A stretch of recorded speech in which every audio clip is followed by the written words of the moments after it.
yule mtoto watu mnamuulizia huyu hapa ndogo muuza mayai, nimeshampata bwana, nimeshampata huyu hapa mdogo wangu. Watu wengi sana huko wanasema watu wanataka kumsaidia. Klipu nyingi sana kwenye mtandao zimeenea. Jana niliposti mimi ile klipu na imesambaza sana, na watu wengi sana wameisambaza. Watu wengine wakashikwa na moyo wa huruma, wanataka kumsaidia, japokuwa kuna baadhi ya comment za watu ambao kwamba hajielewi, hakupo wananitukana kwa kitu ambacho nilichokifanya kwa mtoto. Na sasa hii nimetoka nyumbani kwao, mama yake amekubali kila kitu, mama yake amemruhusu kila kitu.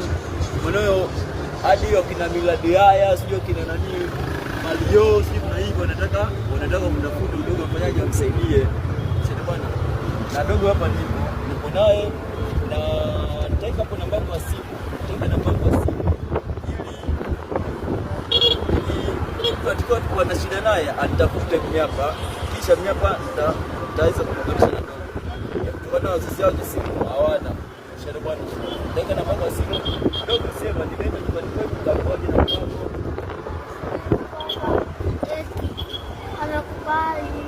Au sio? Akasema niweke na mpango wa simu, sio hivyo? Sawa. Sasa ndo kama hivyo jamani. Unasemaje mama?